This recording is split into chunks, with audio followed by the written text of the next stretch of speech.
Hello friends, आप सभी का स्वागत है हमारे यूट्यूब चैनल के इस एक एंकर में। तो फाइनली आप लोगों का छत्तीसगढ़ पुलिस आरक्षक भर्ती का एग्ज़ाम हो गया है।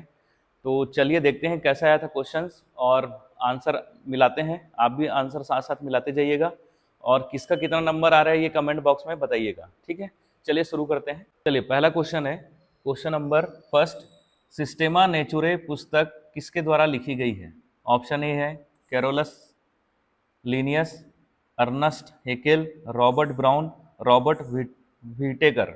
ठीक है, तो इसका आंसर है ऑप्शन नंबर ए, कैरोलस लिनियस। ठीक है, चलिए देखते हैं दूसरा क्वेश्चन। चलिए क्वेश्चन नंबर 2 है, इनमें से किन राज्यों में काली मृदा पाई जाती है? तो अभी जो सेशन हुआ था जिसमें मैं ज्योग्राफी पढ़ाया था उसमें आपको काली मिट्टी का निर्माण भी बताया था। ठीक है, तो ऑप्शन पूछ रहे हैं महाराष्ट्र, मध्य प्रदेश, छत्तीसगढ़ और झारखंड। तो याद रखना झारखंड में नहीं मिलते हैं और महाराष्ट्र एमपी में तो मिलते ही है और छत्तीसगढ़ में भी मिलती है। ठीक है, तो इसका आंसर क्या हो जाएगा? JKL। JKL किस में? Option number C. तो ऑप्शन नंबर सी इसका आंसर हो जाएगा। ठीक है, चलते हैं नेक्स्ट क्वेश्चन की ओर। चलिए अगला क्वेश्चन है क्वेश्चन नंबर 3। कंप्यूटर में छवियों को सुरक्षित करने के लिए किस फाइल प्रारूप का उपयोग किया जाता है? ठीक है, छवियां मतलब क्या बोल रहे हैं यहाँ पे? इमेजेस। ठीक, तो आप देखे होंगे कभी ना कभी आप लोग मोबाइल से या लैपटॉप या कंप्यूटर में फोटो जब सेव करते हैं तो पूछता है ऑप्शन JPG या JPEG। ये दोनों लगभग एक ही हैं। ठीक है, और डॉक्स लिखे यानी डॉक्यूमेंट वाला चीज हो गया, तो ये फोटो के लिए तो यूज नहीं हो रहा है। ठीक, और JEG ऐसा कोई फॉर्मेट नहीं होता है। ठीक, ये जबरदस्ती डाल दिया कंफ्यूज करने के लिए। तो इसका आंसर हो जाएगा K और M किस में है? ऑप्शन नंबर बी में। ठीक, चलिए नेक्स्ट क्वेश्चन देखते हैं। चलिए अगला क्वेश्चन, क्वेश्चन नंबर 4। घास के मैदान में खाद्य श्रृंखला के विभिन्न पोषण स्तरों पर भाग लेने वाले निम्नलिखित जीवों को सही क्रम में व्यवस्थित करें। ठीक है, आपको घास जो का मैदान जो होता है उसमें खाद्य श्रृंखला कैसे बना हुआ है वो बताना है।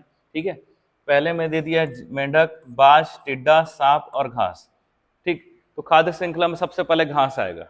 ठीक है, क्योंकि घास किसी को नहीं खाता, घास को ही टिड्डा खाने वाले हैं। ठीक, और अगर लास्ट बोला जाए तो सबसे लास्ट में तो आप देख ही रहोगे बाज ही सबसे लास्ट में आएगा। आपको पूरा पढ़ने की भी जरूरत नहीं है। घास सामने में देखो, एन कहाँ पे है? यही ऑप्शन में एन दिख रहा है, सी ऑप्शन में ही दिख रहा है सबसे पहले, यही आंसर होने वाला है। और अगर आपको और समझ नहीं आ रहा सबसे लास्ट में बाज आना चाहिए, लास्ट में। ठीक, तो बाज लास्ट में कहाँ है? के में ही है, तो आंसर सीधा सीधा सी हो जाना चाहिए। तो सबसे पहले क्या होगा? तो सबसे पहले आ जाएगा घास। ठीक, तो घास के बाद कौन आना चाहिए? टिड्डा, क्योंकि घास को कौन खाने वाला है? टिड्डा। और टिड्डा को कौन खाएगा? टिड्डा को खाएगा मेंढक। ठीक, और मेंढक को कौन खाएगा? सांप। और सांप को कौन खाएगा? बाज। तो ऑप्शन नंबर सी। ये तो इजी क्वेश्चन है, कॉमन सेंस वाला है, ज्यादा कठिन नहीं है। ठीक है, चलते हैं नेक्स्ट क्वेश्चन की ओर। क्वेश्चन है क्वेश्चन नंबर 5। प्रदूषकों का उनके हानिकारक प्रभाव से मिलान कीजिए। ठीक है, प्रदूषक दिया गया एक साइड में और एक साइड में उसका प्रभाव दिया गया। ठीक, तो सबसे पहला है कार्बन मोनोऑक्साइड। तो आप कार्बन मोनोऑक्साइड के बारे में हमेशा जानते होंगे या सुने भी होंगे कि जो सिगड़ी जला देते हैं या रूम में ठंड के समय क्या है, आग जला के लोग सो जाते हैं। ठीक, और पता चल रहा है सुबह वो लोग उठे ही नहीं। क्यों? क्योंकि क्या होता है कि जब आग जलाते हैं या कोयला जलाते हैं तो कोयला जलाने से क्या निकलती, कौन सी गैस निकलती? Carbon monoxide. ठीक, और लोगों की साइलेंट मौत हो जाती है क्योंकि ये हीमोग्लोबिन में कार्बन मोनोऑक्साइड मिल जाती है और ऑक्सीजन के परिवहन को रोक देती है। तो यही बात, इसका आंसर आ जाएगा ए का तीसरा। ठीक, ए का क्या होगा? तीसरा होगा, ए का तीसरा। ठीक है, ए का तीसरा हो जाएगा। तो ए का तीसरा कहाँ दिया? सी में।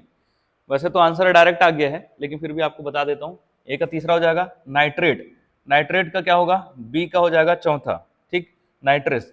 अगर मान लीजिए जल में नाइट्रेट्स की मात्रा अगर अधिक बढ़ जाती है, ठीक है, तो उससे क्या हो जाता है? जल में शैवाल बहुत तेजी से पनपने लगते हैं। ठीक है, शैवाल की वृद्धि बहुत तेजी से हो जाती है। ठीक, तो ये हो गया बी। बी का क्या हो जाएगा? चौथा।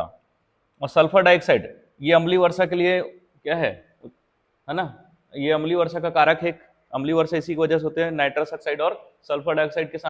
और डी का फास्फेट से क्या हो जाएगा? यूट्रोफिकेशन। यानी आंसर क्या हो जाएगा? Option number C. ठीक है, चलते हैं नेक्स्ट क्वेश्चन की ओर। अगला क्वेश्चन पूछ रहा है क्वेश्चन नंबर 6। भारत में सर्वाधिक रोजगारी है कृषि क्षेत्र में, सेवा क्षेत्र में, उद्योग क्षेत्र में, IT क्षेत्र में। ठीक है, तो याद रखना अभी भी कृषि क्षेत्र सबसे ज्यादा रोजगार देने वाला क्षेत्र है। ठीक, लगभग 46% के आसपास। लगभग बोल रहा हूँ, कम ज्यादा हो सकता है, एकदम एग्जैक्ट डाटा नहीं है, लगभग है। ठीक, सेवा क्षेत्र लगभग 30% के आसपास, उद्योग क्षेत्र लगभग 11 से 12% के आसपास, IT क्षेत्र लगभग 1%। ठीक, तो इसका आंसर क्या हो जाएगा? ऑप्शन नंबर ए, कृषि क्षेत्र। ठीक है, चलते हैं नेक्स्ट क्वेश्चन की ओर। चलिए अगला क्वेश्चन देखते हैं, क्वेश्चन नंबर 7। सुमेलित करना है सही जोड़ी को, रॉलेट एक्ट को मिलाना है इससे। तो रॉलेट एक्ट कब आया था? 1919 में। ये हम लोग जो अभी एमसीक्यू वाला सीरीज चालू किए थे उसमें भी ये क्वेश्चन कवर किए थे हम लोग। ठीक, तो रॉलेट एक्ट आया था 1919 में। हिंद स्वराज गांधी जी ने लिखा था, 1909 में लिखे थे। नागपुर अधिवेशन हुआ था 1920 में। और प्रथम सत्याग्रह, ये गांधी जी की बात कर रहे हैं, है ना, चंपारण सत्याग्रह, वो कब हुआ था? 1917 में। यानी ए का पहला, बी का दूसरा, सी का तीसरा और डी का चौथा। ये ऑप्शन कौन सा देख लेते हैं? ऑप्शन नंबर बी, ए का पहला, बी का दूसरा, सी का तीसरा और डी का चौथा। चलिए अगला क्वेश्चन, क्वेश्चन नंबर 8। कंप्यूटर से संबंधित शब्दों को उनकी परिभाषाओं से मिलाइए। ठीक है, इसमें क्वेश्चन आधा आया है तो आधा आधा करके अपन देख लेंगे। तो पहले कॉलम में दे दिए हैं और दूसरे कॉलम को मिलाना है। ठीक, सीपीयू का वह भाग जो अंकगणित एवं तार्किक क्रियाएं करता है। ठीक, सामने दिया ऑप्शन एएलयू, है ना। अब अगर कॉमन सेंस आप लगाओगे, अंकगणित, अरिथमेटिक, तार्किक, लॉजिकल, यूनिट, यानी पहला का यही होगा, ए का पहला ही होगा जो बोल रहा है वही। ठीक, बी बोल रहा है प्रोसेसिंग के लिए प्रयुक्त अस्थायी मेमोरी। अब देखो यहाँ पे भी मेमोरी है, यहाँ पे भी मेमोरी, ये भी सही है। कॉमन सेंस लगाना है, आपको पता है नहीं पता उससे कोई लेन देना नहीं है। आप सिर्फ कॉमन सेंस लगा के मैच करोगे तो आंसर मिल जाएगा। ठीक है, अब आगे देखते हैं। अब जैसे सी देखोगे तो उसमें भी देखो पेज ट्रांसफर करने के लिए प्रयुक्त प्रोटोकॉल, इसका फुल फॉर्म भी सोचोगे तो देखो हाइपर टेक्स्ट ट्रांसफर प्रोटोकॉल, इसका भी यही होगा सेम, तीसरा, सी का तीसरा ही होगा। ठीक, और डेटाबेस तालिका में अद्वितीय पहचान करता है प्राइमरी की मतलब ये वाला। ठीक, अब प्राइमरी की क्या होता है? एक डाटाबेस है कंप्यूटर में। जैसे मान लीजिए कंप्यूटर में आप नाम कोई सेव करोगे तो एक नाम के कई नाम भी हो सकते हैं, है ना। जैसे आप कुछ नाम डालें तो एक साथ भी कई नाम आ सकते हैं। ठीक, जैसे आप मोबाइल में आप कॉल करते हो अपने फ्रेंड को लगाने के लिए, तो जैसे कुछ नाम डाले हों तो 4-5 नाम के और भी आपके फ्रेंड रहते होंगे, तो वो प्राइमरी की नहीं है। प्राइमरी की क्या है? जैसे मोबाइल नंबर, आप सीधा एक मोबाइल नंबर डालोगे तो मोबाइल नंबर सिर्फ एक ही मिलेगा। ठीक है, या फिर आप आधार कार्ड देखो, आधार कार्ड भी क्या होता है? एक ही नंबर होता है आधार कार्ड का, तो वही बोल रहे हैं। तो इसका आंसर क्या हो जाएगा? डी का पहला, डी का चौथा, प्राइमरी की। इसका आंसर हो जाएगा ऑप्शन नंबर डी। ठीक है, चलते हैं नेक्स्ट क्वेश्चन की ओर। चलिए अगला क्वेश्चन है क्वेश्चन नंबर 9। ये कथन और कारण वाला क्वेश्चन है। ठीक है, ऐसे क्वेश्चन थोड़ा सा आपको कॉमन सेंस लगाना रहता है, बाकी कठिन रहता नहीं है ना। तो पहला बोल रहा है साख यानी ऋण उपयोगी होगा या नहीं, या किसी स्थिति में शामिल जोखिम पर निर्भर करता है। हाँ बिल्कुल सही लग रहा है ये तो। ठीक, और कारण क्या बोल रहा है? साख यानी ऋण से लाभ मिलने की संभावना कृषि क्षेत्र में सबसे अधिक है। हाँ बिल्कुल ये भी सही है। ठीक, क्योंकि देखिए किसान लोग कोई भी काम अपना ऋण से करते हैं, ऋण से पूर्ति करते हैं। जैसे बीज खरीदना है तो ऋण लेते हैं, है ना, खाद खरीदना है तो ऋण ले रहे हैं, लेबर का पेमेंट करना है ऋण ले रहे हैं, ट्रैक्टर खरीदना है ऋण ले रहे हैं। अधिकतर किसानों का जो काम निर्भर किस पे करता है? ऋण पर। तो सबसे ज्यादा लाभ उनको ही मिल रहा है, हो सकता है मिलता ही है, लेकिन याद रखना कारण इसकी व्याख्या नहीं कर रहे हैं। तो हमारे हिसाब से ऑप्शन नंबर बी इसका आंसर होना चाहिए। ठीक, फिर भी देखते हैं कि व्यापम इसका आंसर क्या लेते हैं। ठीक है, चलते हैं नेक्स्ट क्वेश्चन की ओर। अगला क्वेश्चन है करंट अफेयर पर, पूछ रहे हैं कौन से कथन सत्य हैं।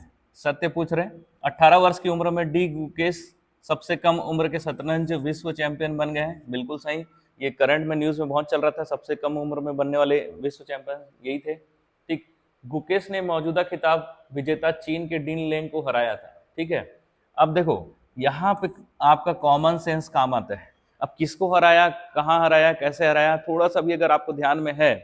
ठीक है, नाम तो आपको मुश्किल रहेगा कि चीन का था कि क्या नाम था, ये मुश्किल है नाम याद रखना, लेकिन आपको ये थोड़ा सा पता होगा। अगर मान लीजिए कि ये चैंपियनशिप कौन से देश में हुआ था तो आप ये आंसर तक पहुंच जाएंगे। जैसे इसमें दिया ऑप्शन नंबर एम में स्वीडन में, तो स्वीडन गलत है, इसका आंसर है सिंगापुर।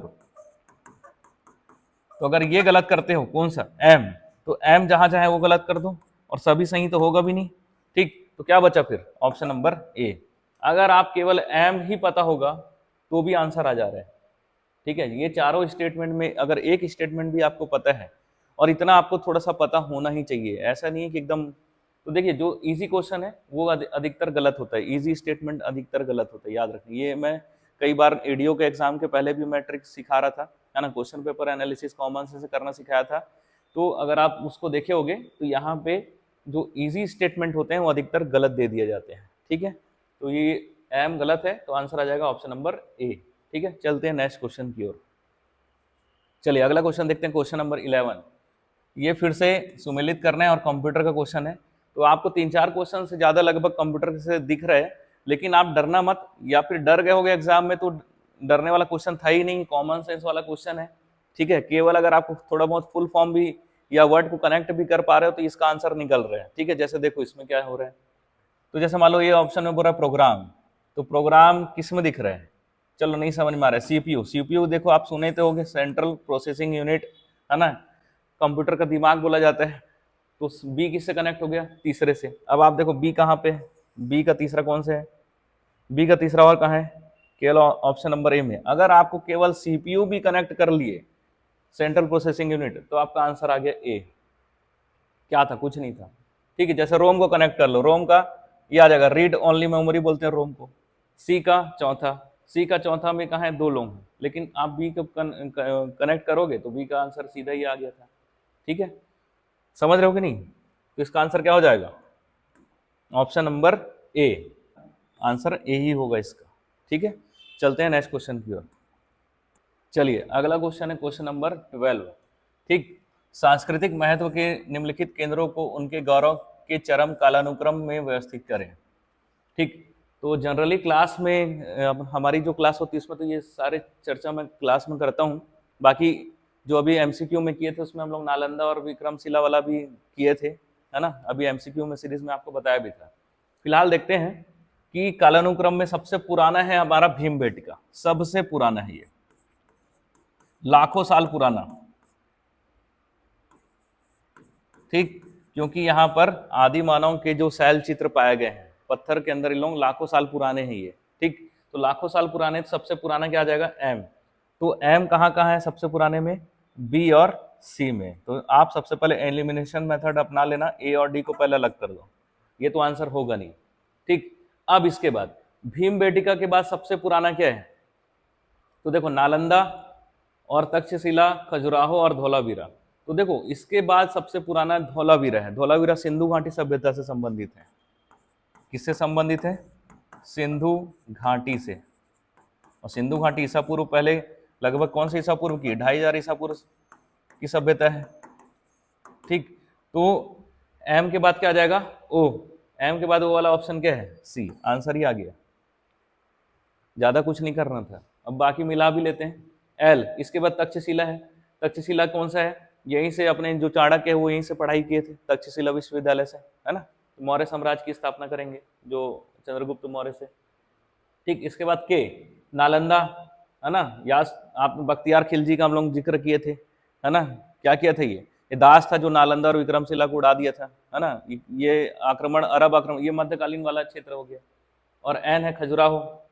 ठीक है, तो इसका आंसर क्या हो जाएगा, ऑप्शन नंबर सी, 12 का सी। ठीक, चलते हैं नेक्स्ट क्वेश्चन की ओर।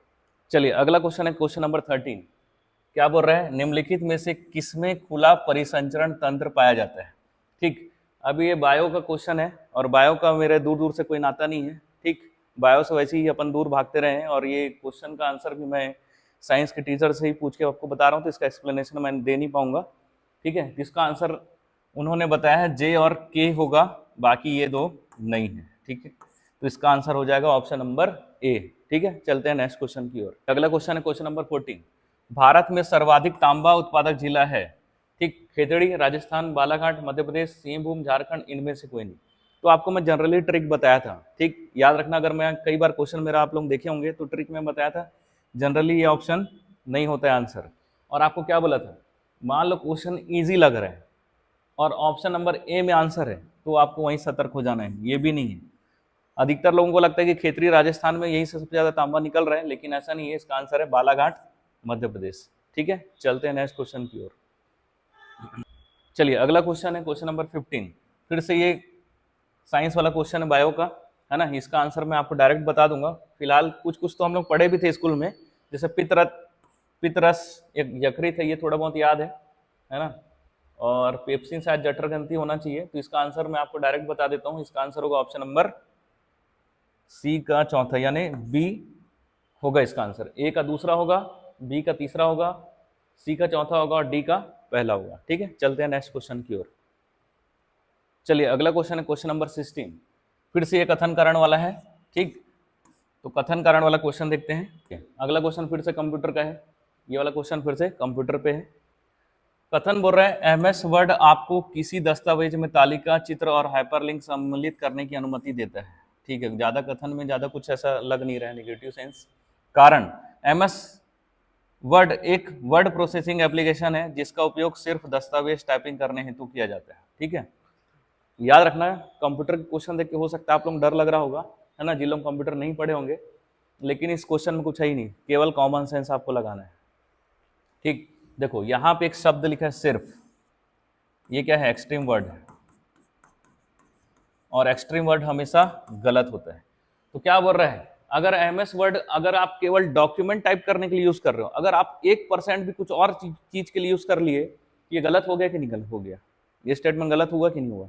अगर दस्तावेज के अलावा एमएस वर्ड का आप उपयोग और किसी चीज के लिए भी कर रहे हो तो गलत हो जाएगा स्टेटमेंट। 0.1% भी अगर कर लिए तो स्टेटमेंट क्या हो जाएगा, गलत हो जाएगा, क्योंकि यहाँ पे क्या लिख दिया, सिर्फ दस्तावेज, और कुछ नहीं कर सकते बोल रहे हैं। तो क्या लग रहा है, नहीं कर सकते और कुछ, तो ये स्टेटमेंट क्या है, गलत है, यानी कारण गलत है। अगर ये गलत कर लिए तो आप देखो कहाँ है आंसर, ये गलत हुआ तो आंसर क्या हो जाएगा, सी, खत्म।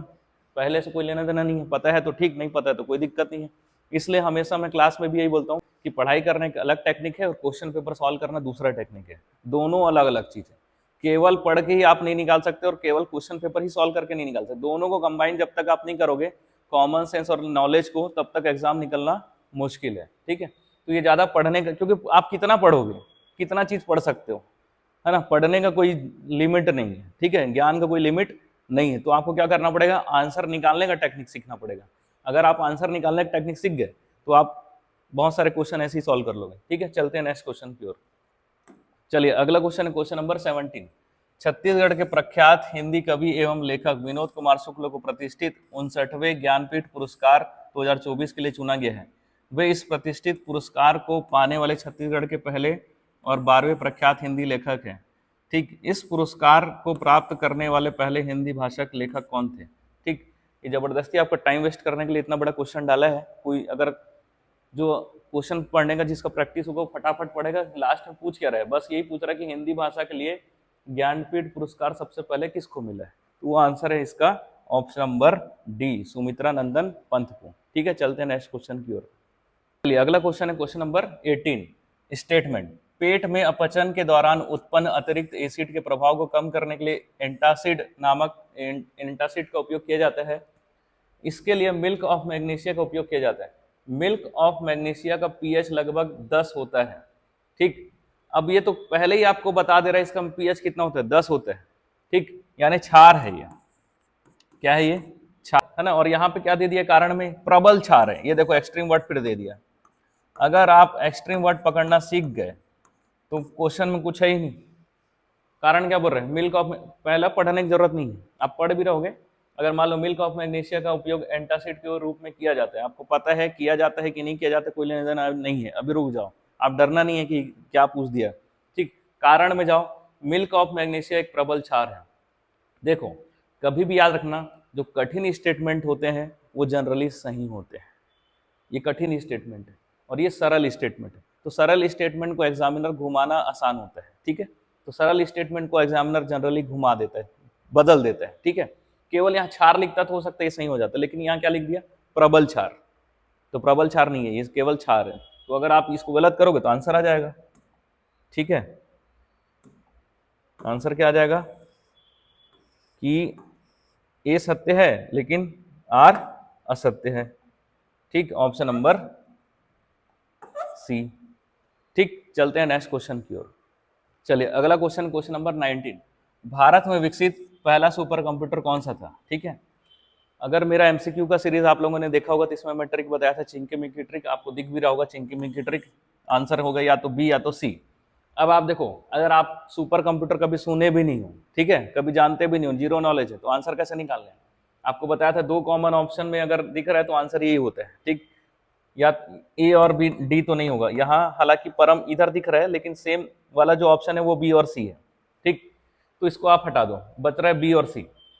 अब आप बी लगाओगे या सी लगाओगे, अगर पता नहीं है तो या तो बी मार के आओगे या तो सी मार के आओगे। लेकिन यहाँ पे भी आप थोड़ा कॉमन सेंस लगाओ, जैसे मोदी जी का 2014 में कार्यकाल शुरू हुआ तो मोदी जी का कार्यकाल शुरू हुआ, लेकिन जब 2019 में आए मोदी जी तो उसको बोल दिया 2.0, मोदी 2.0 बोला गया। फिर 2024 में आए तो मोदी 3.0 बोल दिए, और पहले क्या था, केवल मोदी का कार्यकाल था। तो याद रखना, कोई भी नाम जो रहता है पहले नाम ही रहता है, केवल सिंगल नाम रहेगा, उसके साथ में जब बाजू में कुछ जुड़ रहा है यानी वो बाद का चीज होगा, वो बाद का है, यानी परम ईशान ये पहले का नहीं होगा, ये बाद का होगा। तो आंसर क्या आ गया, ऑप्शन नंबर बी। चलते हैं नेक्स्ट क्वेश्चन की ओर। चलिए अगला क्वेश्चन है क्वेश्चन नंबर 20। भारतीय संविधान में वर्णित मौलिक अधिकारों के अनुच्छेदों को क्रम के आधार पर बढ़ते क्रम में व्यवस्थित कीजिए। ठीक है, बढ़ते क्रम में, बढ़ते क्रम मतलब कम से ज्यादा। ठीक, तो देखते हैं। पहला बोल रहा है शोषण के विरुद्ध अधिकार, स्वतंत्रता का अधिकार, समानता का अधिकार, धार्मिक स्वतंत्रता और संस्कृति और शिक्षा का अधिकार। ये तो हम लोग एमसीक्यू में कवर किए थे, अभी जो पॉलिटिकल एमसीक्यू डाला उसमें ये कवर किए हम लोग। सबसे पहले क्या आएगा, समानता का अधिकार, आपको बताया भी था, याद करो 14 से 18। ठीक, उसके बाद क्या आएगा, स्वतंत्रता का अधिकार, ये कब से कब तक, 19 से 22 तक। फिर शोषण आएगा 23 और 24, और धार्मिक है 25 से 28, और संस्कृति शिक्षा है 29-30। आप जमा लीजिए, अरेंज कर लीजिए। मैं बोला था बिना मूलाधिकार के क्वेश्चन बनते ही नहीं है, ये हमेशा मैं बताता हूँ, मूलाधिकार से क्वेश्चन आना तय रहता है। ठीक है, तो क्या क्या हो जाएगा, सबसे पहले आ जाएगा समानता, एम पहले दिख रहा है, यानी इन लोगों को काट दो, इनमें आपका नजर जाना भी नहीं चाहिए, तुक्का भी नहीं लगाना इधर। ठीक, फिर एम के बाद क्या है, एल स्वतंत्रता का, और स्वतंत्रता के बाद क्या है, स्वतंत्रता के बाद क्या आएगा, ये आएगा शोषण के विरुद्ध अधिकार, के वाला कौन सा है, ऑप्शन नंबर डी। ठीक, उसके बाद एन क्या है, धार्मिक स्वतंत्रता का अधिकार, और लास्ट में क्या है, संस्कृति और शिक्षा संबंधी अधिकार। तो इसका आंसर क्या हो जाएगा, ऑप्शन नंबर डी। तो ये था इंडिया जीएस जो मेरा सब्जेक्ट है उसका एक्सप्लेनेशन, और बाकी छत्तीसगढ़ जीएस के लिए मैडम एक्सप्लेनेशन देंगी, और मैथ्स रीजनिंग के लिए अमरजीत सर एक्सप्लेनेशन देंगे। ठीक है,